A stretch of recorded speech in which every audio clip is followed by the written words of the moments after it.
On me demande souvent pourquoi j'aime pas les rouges à lèvres crémeux. Mais regardez la texture dégueu déjà que ça fait sur les lèvres. Et regardez mes dents. C'est dégueulasse. Voilà. Vous attendez une explication peut-être, oui. Et ben j'ai coupé mes cheveux. Voilà. Ah, vous l'avez remarqué aussi celui-là? Bah en fait, comment vous dire, j'ai malheureusement tourné une vidéo qui s'est pas enregistrée en fait. Du coup, je ne pouvais pas redécoller ces stickers. Du coup, bah je l'ai laissé. Voilà. Donc vous avez votre sticker. On commence?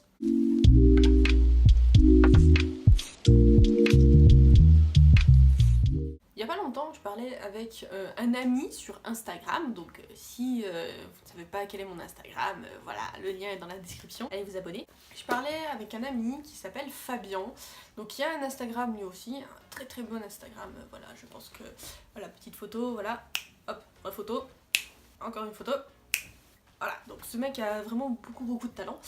Et on parlait des nouvelles palettes qui étaient sorties. Et comment vous dire que lui comme moi avons une énorme déception suite aux palettes qui sont sorties. Du coup, j'ai décidé de vous dire ma liste des palettes que je n'achèterai pas, donc comme un anti-haul. Et donc pour la première palette que je n'achèterai pas, Jiggle palette que je n'achèterai pas, il n'y a pas de jingle.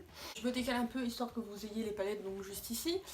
Première palette que je n'achèterai pas cette année, c'est la nouvelle Urban Decay, donc la Cherry. La Naked Cherry. Alors, comment vous dire que j'ai acheté la Naked Heat, d'ailleurs que je vais aller vous chercher. On juge pas, hein, ma Naked Heat est totalement défoncée, hein, voilà, elle est tombée de mon présentoir, et du coup, voilà. Donc vous voyez bien les couleurs, voilà, photo. Comment vous dire que déception, vraiment, en fait c'est une Naked Heat, mais avec des couleurs roses. Il n'y a pas d'intérêt à cette palette. Vraiment, grosse déception. Je pensais qu'ils allaient sortir une palette avec plus de couleurs, du moins des nuances qui sont un peu plus jolies. Mais là, comment vous dire que oui, grosse déception. Enfin, en fait, ils sont en retard. Genre, vraiment, ils sont en retard sur les tendances. Genre, cet été, la tendance, c'était un peu le jaune, le bleu, des couleurs vives, etc. Et là, en fait, ils ont fait une palette qu'avec que du rose. Donc là, c'est une très mauvaise idée que je vous dis parce que j'ai actuellement du rouge sur les yeux. Mais ça fait un moment que cette palette est sortie. Pareil pour la Dother Dusk, qui ont, elles, des teintes rosées. En fait, j'ai l'impression juste qu'ils sont en retard et qu'ils ne savent plus quoi inventer. Donc c'est pas une réflexion. Si vous voulez l'acheter, vraiment, allez-y. Y a pas de problème. Mais je trouve que c'est dommage d'avoir sorti une palette comme ça alors qu'ils ont sorti la Born to Run, je crois que c'est ça, avec des tons mais genre qui changent. Et franchement, genre j'ai vraiment envie d'acheter cette palette. Et quand je vois celle-là, oui effectivement, je suis déçue. Deuxième palette que je n'achèterai pas. C'est la nouvelle Too Faced, donc essayez de vous trouver une image, mais je sais que je les ai vues dans les stories de Richard, donc c'est la nouvelle avec, je pense que c'est du pain d'épices pour Noël, vraiment. Ouais, pareil.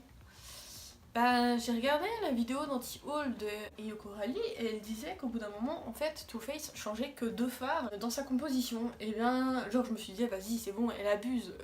Non, en fait, elle abuse pas du tout.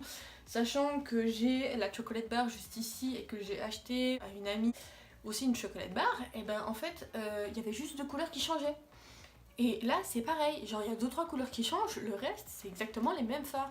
Donc, cette palette non plus n'a pas vraiment d'intérêt. Enfin, oui, effectivement, on va arriver en hiver, il faut des couleurs un peu froides, mais là, c'est que des couleurs chaudes.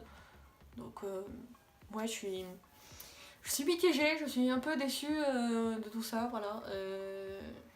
En plus, Too Faced, c'est pas une marque qui est connue pour être très pigmentée. Enfin, la palette, tu la payes quand même 49 €.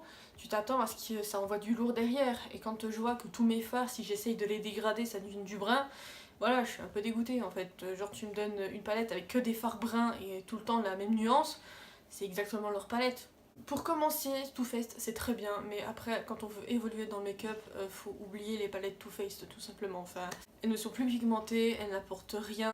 Grosse déception au niveau de cette palette. Et troisième palette qui a fait un gros boom en sortant, c'est la nouvelle Anastasia. Donc j'arrive pas à dire le nom, donc je vais pas le dire. Grosse déception aussi. En voyant le packaging, j'étais tellement hypée. Et là je vois ça. Mais vraiment déception de chez déception en fait. Je m'attendais tellement à une palette avec vraiment genre du rouge, du bleu, comme un peu la subculture ou du moins la prisme. Mais non, mais là, mais ouais, vraiment déçue parce que c'est toutes les mêmes couleurs. Quatrième palette que je n'achèterai pas, et celle-là, c'est une Natasha Denona. Voilà. Autant je trouve que les palettes Natasha Denona sont de très bonnes palettes, mais alors celle-là, attendez, 5 fards, 2 irisés, 4... 5 fards, 2 irisés, 3 mats, 51 €. Et encore ça c'est sur Beautylish, parce que je pense qu'à Sephora, elle est pas à 51 €. Je ne mettrai jamais 51 € pour 5 fards. Vraiment, c'est très peu. Je suis la première à crier sur les Anastasia parce que je trouve qu'elles coûtent extrêmement cher. 49 € c'est très cher pour une palette.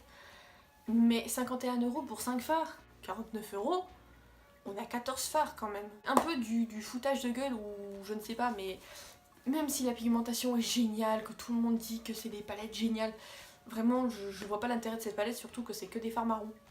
Voilà, on peut très bien acheter toute une palette avec des petits fards marrons. Donc voilà, cette vidéo est maintenant terminée, j'espère qu'elle vous aura plu. Donc en tout début de vidéo, j'ai parlé donc d'un ami qui s'appelle Fabien. Je vous ai montré des photos, donc son Instagram sera dans le petit i, bien sûr sa chaîne YouTube aussi sera dans le petit i. Je vous invite à aller voir ses vidéos car c'est de la qualité, franchement c'est pas mal. Et je vous invite à aller l'encourager sur les réseaux sociaux car c'est quelqu'un de très très gentil et de très. Oui. Tu t'en vas? Non, je vais me faire une petite sieste. Bon, ok, je parlerai moins fort. Non, non, Ah, je l'aime, ma maman. Donc, allez vous abonner à ses réseaux sociaux. N'oubliez pas d'aller voir mon Instagram, hein, puisque dessus je poste autant des looks un peu créatifs, autant des looks un peu, comment est-ce que je pourrais dire ça, normal, hein, un peu comme celui-là, voilà. Bon, celui-là n'a pas été posté, mais j'en posterai d'autres. Si mon contenu vous plaît, n'hésitez pas à vous abonner, à mettre un petit commentaire, un petit j'aime. Voilà, ça fait toujours plaisir. Et moi, j'ai juste à dire quelque chose. Bah écoutez, bonne soirée.